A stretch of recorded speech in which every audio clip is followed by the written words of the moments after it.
Hi there everyone and welcome back to PS4. This is the second beta of Final Fantasy 14 for the PlayStation 4. What I'm going to do in this video is going to have a look at some of the classes. I can't look at all of them because there are more classes than character slots I have available, but we'll go through and show you some of them. Don't worry about Kitty casts a lot and Fergus Phalange here in their underwear. I use something in game to change their appearance so you can get a look at the different races as well as the different classes that they can play. So I changed these over. I will put some clothes on them when we get into game. Although you will see plenty of people in game who are just running around in their kecks, just for the thrill of it. So what we'll be looking at is classes. So here I've got a level 16 Arcanist, so we'll have a little look at what Kitty can do. Flumpa Lumpa here. He's got two classes. At the moment you can see he's a Marauder at level 7, but also he's a level 30 Lancer, so you'll get to see Flumpa in two guises. Fergus here is a Thermitage, which is your spellcaster, and there's quite an interesting mechanic for spellcasting. There's Grizzlegrump Jones here, who is your Archer, and we finally have this is Raven Gothica. I think my daughter came up with that name and created this character actually. She's a Conjurer, which is your healer. Quite low level, so I might have to play a few levels to give you an idea of what she's all about. And if you remember from my previous videos, there's Kitty Little He's gone back to only level 2. He got wiped from the original beta for this, but before the beta finished, I went and noted down every single one of his characteristics in the character creation screen and went and recreated him exactly on my PlayStation 3 account, which has now been transferred over here. So you won't see much of Kitty Little in this particular video, but he'll come back for just some of the normal playthroughs. So we'll start at the top with Kitty casts a lot, and we'll work down, and you'll see in a small way a lot of the classes and how they operate and how the mechanics of them. I hope you enjoy the video, and without further ado, we'll get on and see what Kitty casts a lot is all about. So this is Kitty casts a lot. Who is an Arcanist. As you can see, the first thing we've got with an Arcanist is this little chappy here. We're going to first person, have a look down. There's little Carbuncle. God bless him. That's my Topaz Carbuncle. There are different summons you can use as an Arcanist. If you have a look here on the extreme left of the hotbar, I'm just kind of making it look good. There's a blue Carbuncle as well as a yellow one. The blue is a spell-casting Carbuncle. That's the first one you get at about level 4. Which is great. He supports you. He's got a great knockback. But the Topaz is a tanking one, which means it's got tons of health, and the idea is that it keeps the things busy while you take them out from a distance. On this side of the hotbar there, this is the L2 key, this is the R2 key, and the abilities are mapped to either the face buttons or to the direction buttons on the D-pad. So here I've got, at the bottom on X, I've got see that one just flashing there. That's Ruin, and Ruin is just a basic spell, and the thing about Arcanists is that their spell damage is unaspected in as much it doesn't have an elemental link to it, so you're not accidentally going to heal something by casting a fire spell out of Fire Spirit. Miasma is a curse, so you put that on and it does damage but also prevents health from happening. This is a damage over time at the top, Virus, and you've got Bio, which is a damage over time as well. So you generally lead with Ruin, and then you cast these ones as well to kind of impede the progress, because it's a support class. It does a lot of kind of support damage rather than direct damage. Then on this side I've got Aethia Flow. If I press up, you see that one's just gone there. That's given that little symbol at the top there. That automatically gives me 20% of my MP back, and then if I use this one here, which is Energy Drain, it does damage and also restores my health. Over on this side, I've got the two summon ones, so there we go, summoning a little Carbuncle again. He'll disappear and a new one will arrive. Where is he? Whee! I interrupted that. And there's a heal at the bottom, a nice heal. The ones on the other side, that's a teleport, so I can teleport back to where I'm going. The one below that is a return, which takes me back to a place that I've already gone for, and that's Sprint, which allows me to move a bit quicker. Okay, I'm going to kill some Dust Bats. Because that's what I've got to do. I know the ones I've got to kill because I've got these little things over the top. So we will highlight one of these guys. Come on. Got ya. Okay, so we kick off and watch what happens with the Carbuncle as soon as I hit them. Start off with Bio, and then hit Ruin, Miasma, Virus, and then we can just keep spamming Ruin until the thing's done.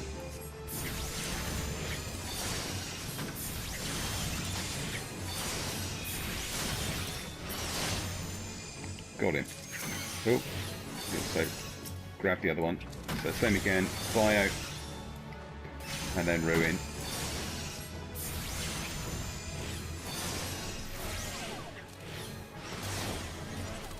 Yeah. Keep hitting him.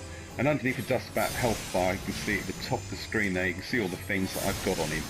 And they're counted down. As they go, I can reapply them. Like bio's finished, so I can reapply it. But he's dead. Nice. Right, there we go. So there's a little orange. If you look on the map, the top right-hand corner, there's a little orange box coming up there. That means that that's where the next place I will find the dust bats. It highlights the quests, so you're not fishing around for it all the time. Let's try and find one. Ooh. Where's a dust bat? Wander around to find a dust bat. Oh, here's another one over here. The same again. Bio, and then just stack everything else on top of it. Well, virus has got a very long cooldown, so I can't use that just yet. Now, as a solo character, the Arcanist is great, because not only do you have a heal, it's the only other character of the starting characters that has a heal, a proper heal, down the bottom here, so if I get injured I can heal myself, but also you get support from your little carbuncle, so it's great to go out and solo the content if you are not interested in partying up. Most of the characters are very easy to solo, but this one in particular, good beginner's class really. Great fun to play. In a party, this is a DPS, which is damage per second. This is a character that does damage. So if you go into a party environment, you'll have the tank, and I'll show you the Marauder in a minute, which is the only tanking class I've got. These are guys with tons of HP, like little Topaz down here, and the idea is that they attract all of the nasties and keep them busy while the healer keeps the tank alive, and then the DPS guys like this do loads of damage from a distance. So that's what he does in a party, his whole purpose in a party. Which is why it's got that little heal in there, and he's got some other abilities just to sap the strength and very quickly get rid of the health of anything that's going to get in our way. So let's just hit the dust bat here. There we are. Just hit through it. Poor little bat. So Topaz is out there doing his stuff. See, the bat is facing him, so it's doing him damage, not me. Which is brilliant. Okay, just very quickly, we'll show you the actions and traits.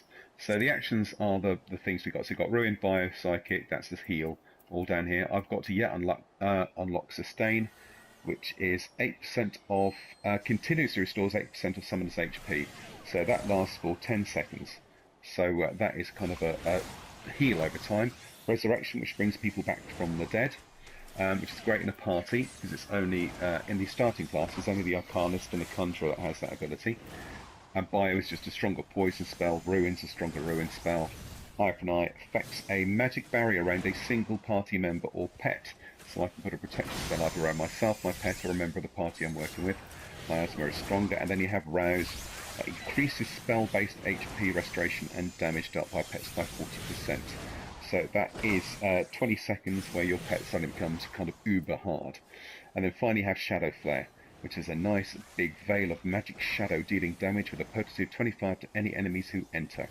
So that is the thing you put around yourself or another party member, or an area of the dungeon, and it means that anything entering it gets damaged. So it's a good support class. It doesn't do an awful lot of direct damage, but it does an awful lot of damage over time, which is a great way, as I say, of sapping the strength of any of the nasties that you're going to go against, whether singly or in a party. So just kill this dust bat. Not a bad there. Yeah. Boink. Boink. Boink. And nearly done. Lovely. And I have completed my quest. So that's what I'm going to show of the Arcanist at the moment. That bar above my two bars here, you can see I've got that one directly above it. That's the pet bar. I could control that myself if I wanted to, but bottom line is that it's a very intelligent game and the pets very rarely do anything stupid. Just have a quick look around. This is an MMO on PlayStation 4, and ain't it purty? Look at those lovely textures. Look at that. Even the floor looks gorgeous. Look. Oh, I love this game. Right, so let's move on, and I will look, I think, next at the Marauder class, so that'll be coming up in just a second. Right, well, this is Flumper, and he is currently a Marauder, and like I said in the intro, there are plenty of people who just wander around in their keks in this game, and why not indeed? I have seen World of Warcraft raids done in underpants before, so why not indeed? So this is Flumper. Now, Flumper Lumper is, so my son named him that, is a Marauder at the moment. One of the lovely things about Final Fantasy XIV is that it does allow one character to be all things. There are a couple of subscription models. You can either have, I think it's about £8-9 a month, or you can have up to 8 characters, but there is a cheaper one that gives you 2. But it doesn't matter so much because Flumper Lumper, or any character that you design, can learn every single class and every single trade. So it's perfectly easy to experience the whole of the game on just a single character. I'm just going to find some chaps to beat up here. What we level 7, so these might be a little easy. But he's currently a Marauder. He's a level 30 Lancer, which we'll see in a moment. But once you get to level 30, you can go and learn another class. And once you get that class up to level 15, it can potentially open up a new job. So the classes are your basic starting classes, and the jobs are kind of specialist classes. So level 30 Lancer can then train as a Marauder to level 15, and it unlocks the Dragoon class. And then the Dragoon job is a very specific damage per second, which is great for working parties in particular. This little chappie is a tank, and the idea behind a tank is that he has tons and tons and tons of health. And what he does, he gets all the baddies, all the monsters to attack him in a party, whilst the healer keeps him alive, and the DPS guys like Kitty Castle, like you saw just a second ago, do all the damage. Down here we've got his different things. Let's go and have a look at what his bits and pieces are before we show him in action. So, actions and traits: heavy swing, delivers an attack with a potency of 150, so that's just a basic attack. Foresight increases defense by 20%, which is great, so he can make himself harder to kill, which is very important with a tank. We've got delivers an attack with a potency of 100, but it increases enmity. Now, enmity is threat. The higher enmity, the more monsters will attack you. So the idea with a tank is to have as much enmity as possible, so all of the guys are attacking you, rather than the slightly weaker DPS and healer guys. Delivers an attack with a potency of 100 and also has a damage over time. And we've got others: Bloodbath, which is physical damage and converts it into HP, so you've got a minor heal there. Brutal Swing, which just hits, it's got a stun, it's got a 3-second stun duration on it. That one does attacks on a cone in front of you, so that's an area of attack. Maim, that's Heavy Swing, which increases damage dealt by 20%, so that's useful to have. Berserk increases attack bar by 50%, 15 seconds. You're unable to use skills, so you've only got, once that effect is ended, you can't use any of your skills, so it's that kind of risk-reward type of thing. Mercy Stroke, potency of 200, only executed when HP's target is below 20%. It's a killing blow. There's a similar thing, I think, for both the Hunter and the Warrior classes in World of Warcraft. It increases maximum HP by 10%, restores the amount increased, so duration 20 seconds, makes you a bit tougher to kill. Storm's Path, attack with a potency of 100. It has maim, so you can. There are combo things here. I think you might see that actually when we're going through this class. Certainly when we go into Flumper Lumper as a Lancer, certain attacks chain together to increase damage. So if you put Storm's Path alongside maim, what that does is it increases the damage dealt by 50%. I'm sorry. Combat bonus, so absorbs 50% damage dealt as HP, so that's a heal.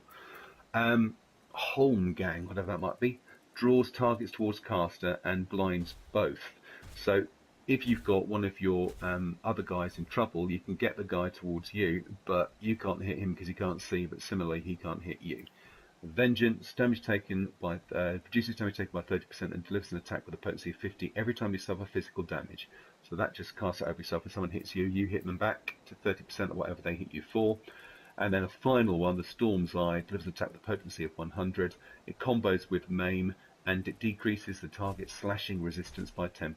So it increases the amount of damage that you can do using a slashing weapon.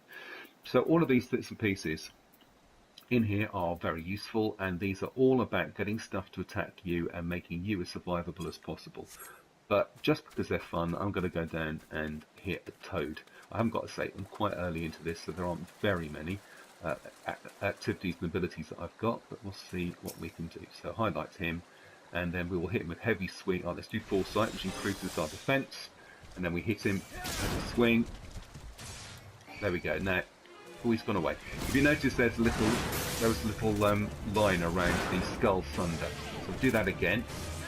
There's a little line that goes around it. Well, yeah, there you go. That's combo. So I can now inflict that combo on this chap behind him, and it does additional damage. Hit him. He hasn't even noticed I'm hitting him. I think we've got to go. Oh no, there we go. And all you do is in a rotation, cross. Oh, he died. There we go. There's the combo.